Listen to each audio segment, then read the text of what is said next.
कौन सोच सकता था कि कभी गुब्बारे बेचने वाला ये लड़का एक दिन ऐसी बिलियन डॉलर कंपनी की नींव रखेगा जो आगे चलकर इंडिया का सबसे बड़ा टायर मैन्युफैक्चरिंग ब्रांड बनेगा। जब फॉरेन ब्रांड्स ने कहा कि इंडियन कभी हाई क्वालिटी टायर्स नहीं बना पाएंगे, तो एमआरएफ ने न केवल उन्हें भारत से बाहर निकाल फेंका, बल्कि उन्हीं के देश में जाकर उन्हें टफ कंपटीशन देने लगा। आज की bikes, cars, buses, trucks, JCB और यहाँ तक कि इंडियन एयरफोर्स के सुखोई एयरक्राफ्ट्स के टायर भी एमआरएफ के द्वारा ही बनाए जाते हैं। साल 2011 से 2021 के बीच एमआरएफ के शेयर की कीमत 12 गुना बढ़ी थी। यानी 2011 में अगर आपने 1 लाख रुपए इन्वेस्ट किए होते तो 2021 तक यह अमाउंट 12 लाख रुपए हो जाती। आज भारत का सबसे महंगा शेयर एमआरएफ का ही है, जो इंडियन टायर मार्केट के 25% हिस्से पर अपना दबदबा बना लिया है और 65 से ज्यादा देशों में अपने टायर्स का एक्सपोर्ट करता है। इसके अलावा केवल इंटरनेशनल मार्केट से ही ये कंपनी करीब $3 बिलियन यानी 25,000 करोड़ रुपए का रेवेन्यू जनरेट करती है। लेकिन सवाल ये उठता है कि आखिर एक साधारण से बलून बेचने वाले ने कैसे ऐसी कंपनी खड़ी कर दी जो आज दुनिया की सबसे टफेस्ट टायर बनाने वाली कंपनियों में से एक मानी जाती है, खासतौर पे तब जब इंडियन मार्केट पर विदेशी ब्रांड्स का राज था।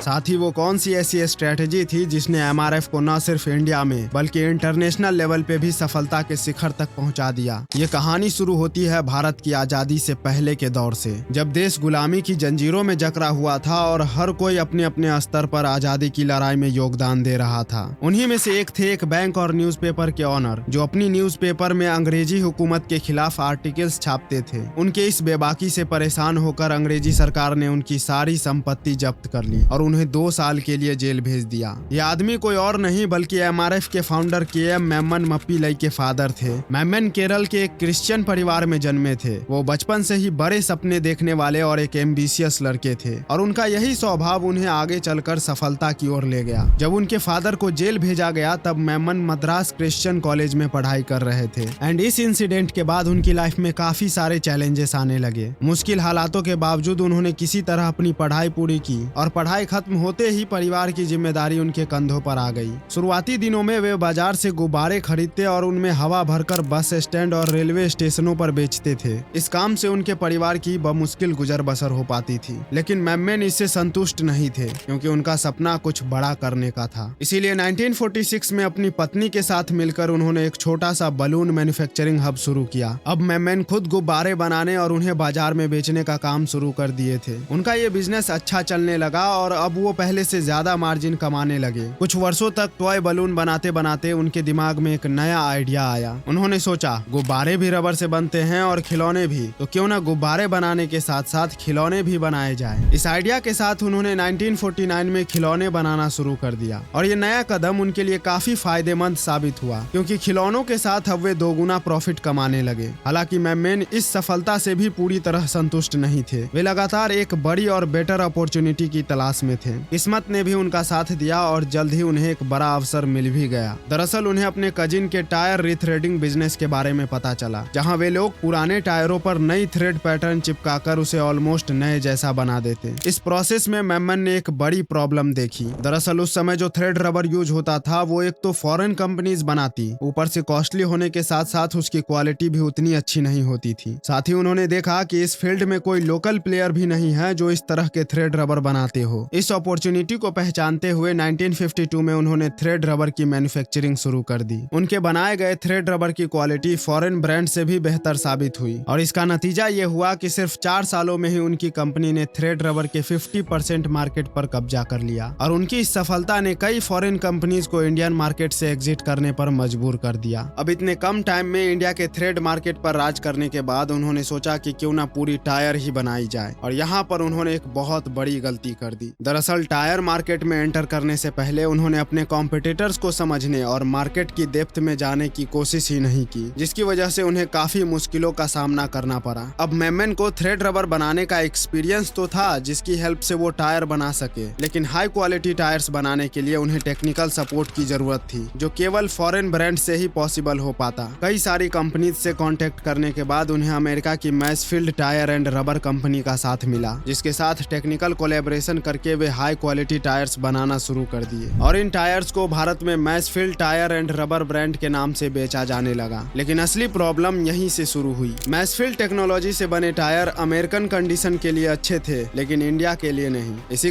कमजोरी का फायदा उठाते हुए एग्जिस्टिंग कंपनी ने ये कहना शुरू कर दिया कि इंडियन कंपनीज कभी हाई क्वालिटी टायर्स बना ही नहीं सकते। दरअसल उस समय इंडियन टायर मार्केट पर डनलॉप, फायरस्टोन और गुडियर जैसी 3 मल्टीनेशनल कंपनी का इतना डोमिनेशन था कि वे खुद ही टायर की pricing, production and supply decide करते थे। ये लोग किसी नए प्लेयर को मार्केट में इंटर करने का मौका ही नहीं देते थे और अगर कोई कंपनी जैसे तैसे करके एंट्री कर भी ले तो उसे बदनाम करके बाहर करा देते थे। दरअसल डनलॉप इंडियन गवर्नमेंट के ऑर्डर्स लेने में सबसे आगे था, वहीं एमआरएफ को बहुत कम सरकारी ऑर्डर्स मिलते थे। इस वजह से डनलॉप बाजार में एक अनफेयर कंपटीशन का माहौल बना रहा था, जो न केवल बिजनेस के लिए बल्कि पूरे देश के लिए भी घातक हो सकता था। ऐसा इसलिए कि वॉर के टाइम पर ये कंपनीज अपनी मनमानी कीमतें वसूल कर या फिर सप्लाई रोककर पूरे देश के लिए मुसीबत खड़ी कर सकती थी। इसीलिए इन सिचुएशंस को देखते हुए इंडियन गवर्नमेंट ने फेयर कंपटीशन को बढ़ावा देने और अपने होम ग्रोन कंपनीज को सपोर्ट करने का डिसाइड किया, जिसके चलते एमआरएफ ने मार्केट में अपनी पकड़ मजबूत बनाने के लिए कोई कसर नहीं छोड़ी। दरअसल इंडियन रोड्स के अकॉर्डिंग टायर बनाने के पर्पज से कंपनी ने 1963 में अपना खुद का रबर रिसर्च सेंटर एस्टेब्लिश किया। कुछ ही समय में इस सेंटर ने इंडियन रोड्स के लिए सुटेबल टायर्स डेवलप कर लिया। शुरुआती दिनों में एमआरएफ B2B मॉडल में टायर्स बेचती थी, लेकिन कंपनी को अब रिटेल सेगमेंट में भी उतरना था। और इसमें सबसे बड़ी प्रॉब्लम ये थी कि OEM कंपनीज एमआरएफ के टायर्स यूज ही नहीं करते थे। अब OEM कंपनीज वे कंपनीज होती है जो गाड़ियों के पार्ट्स बनाकर उन्हें खुद असेंबल करके बेचती है। ऐसे में एमआरएफ के पास दूसरा ऑप्शन था उन कस्टमर्स को टारगेट करना जो अपनी गाड़ियों के टायर्स बदलवाने वाले हो। हालांकि ये उतना भी आसान नहीं था, इसीलिए एमआरएफ ने फादर ऑफ इंडियन एडवर्टाइजिंग कहे जाने वाले एलिक पद्मसी को हायर किया। एलिक वही शख्स है जिन्होंने बजाज, सर्फ और फेयर एंड हैंडसम के फेमस एड कैंपेन बनाए थे। वो एमआरएफ के लिए एक इफेक्टिव मार्केटिंग स्ट्रेटेजी तैयार करने से पहले फील्ड में जाकर कई ट्रक ड्राइवरों से बातचीत की और इस सर्वे में उन्हें पता चला कि ट्रक ड्राइवर्स को ऐसे मजबूत और टिकाऊ टायर चाहिए जो लंबे समय तक चले। इसी जरूरत को ध्यान में रखते हुए एलिक ने एमआरएफ मसल मैन का एड बनाया। ये एड टीवी, कमर्शियल और बिलबोर्ड्स पर दिखाया गया, जिससे एमआरएफ की पहचान आम जनता में भी बढ़ने लगी। अब जब भी लोगों को अपने टायर बदलवाने होते तो वे एमआरएफ के ही टायर लगवाना पसंद करते थे। अपने मार्केटिंग और रिसर्च के दम पर एमआरएफ ने न केवल हाई क्वालिटी टायर्स बनाया बल्कि कस्टमर्स का ट्रस्ट भी जीत लिया, जिसके वजह से उन्हें मार्केट में अच्छा खासा शेयर मिला। पर ये सफलता यहीं नहीं रुकी। इंडियन मार्केट में अपनी पकड़ मजबूत करने के बाद एमआरएफ ने अपने टायर्स का एक्सपोर्ट करना शुरू किया और यहीं से एमआरएफ इंडिया का एक मल्टीनेशनल ब्रांड बना। 1967 तक एमआरएफ ने अमेरिकन मार्केट में भी टायरों को एक्सपोर्ट करना शुरू किया और ये पहला इंडियन ब्रांड बना जिसने अमेरिका में अपनी जगह बनाई। कभी फॉरेन ब्रांड्स के दबाव में झुकने वाली ये कंपनी अब उन्हीं के देश में उनसे मुकाबला कर रही थी। अब 1970 आ चुका था, जो इंडियन ऑटोमोबाइल इंडस्ट्री के लिए एक इम्पोर्टेंट मोड़ साबित हुआ, क्योंकि इंडिया की सड़कों पर गाड़ियों की संख्या तेजी से बढ़ रही थी। इस बढ़ती डिमांड को देखते हुए एमआरएफ ने केरल के कोट्टायम में अपना दूसरा प्लांट एस्टेब्लिश किया। 1973 तक एमआरएफ ने नायलॉन टायर डेवलप किया, जो न केवल किफायती थे बल्कि इंडियन रोड्स के लिए अधिक टिकाऊ भी साबित हुए। ये नायलॉन टायर्स एमआरएफ के लिए एक बहुत बड़ी सफलता लेकर आई, जिसके वजह से फॉरेन ब्रांड इंडियन मार्केट से एग्जिट कर गए। शुरुआती दिनों में बस और ट्रक्स के लिए टायर बनाने वाली एमआरएफ अब नायलॉन टायर्स के जरिए पैसेंजर कार सेगमेंट में भी कदम रख लिया। नायलॉन टायर्स इंडियन मार्केट में धूम मचा रहा था और एमआरएफ के साथ सब कुछ अच्छा चल रहा था, लेकिन 1979 में मैसफील्ड टायर एंड रबर के साथ एमआरएफ के रिलेशन खराब होने लगे। आखिरकार दोनों ने अपने रास्ते अलग कर लिए और एमआरएफ ने अपना नाम बदलकर मद्रास रबर फैक्ट्री रख लिया। इस बदलाव के बाद एमआरएफ एक इंडिपेंडेंट कंपनी बन गई, जो अब तक इंडिया से लेकर इंटरनेशनल मार्केट तक अपनी पहचान बना चुकी थी। लेकिन एमआरएफ के लिए ये सक्सेस भी काफी नहीं था। उनका मिशन था टायर मैन्युफैक्चरिंग एंड टेक्नोलॉजी में ग्लोबल लीडर बनना। इस एम को पाने के लिए कंपनी ने कई इंटरनेशनल कंपनियों के साथ साझेदारी की और लगातार खुद को इम्प्रूव किया। 1988 में जब मारुति ने इंडिया में मारुति 800 लॉन्च की तो उसमें एमआरएफ के टायर्स लगाए गए थे। इसी तरह बजाज के 2 व्हीलर्स में भी एमआरएफ के टायर्स का ही इस्तेमाल किया गया। इन वाहनों में एमआरएफ के टायर्स लगाने के पीछे एक बड़ी वजह थी, जो वीडियो में आपको आगे पता चल जाएगा। 2004 में एमआरएफ ने जिग्मा सीरीज के टायर लॉन्च किए, जो कमर्शियल व्हीकल जैसे जेसीबी और एग्रीकल्चर मशीन्स के लिए खास तौर पर डिजाइन किए गए थे। फिर साल 2006 में बढ़ती हुई हाई परफॉर्मेंस टायर्स की डिमांड को पूरा करने के लिए एमआरएफ ने एसयूवी के लिए एमआरएफ वंडरर और मोटर बाइक के लिए एमआरएफ मीटियोर जैसे टायर लॉन्च किए। इसके 2 साल बाद 2008 में कंपनी ने इंडियन एयरफोर्स के सुखोई 30 एयरक्राफ्ट के लिए भी टायर्स बनाए। इन्हीं स्ट्रेटेजी और एक्सपेंशन के परिणाम स्वरूप एमआरएफ ने 2007 में $1 बिलियन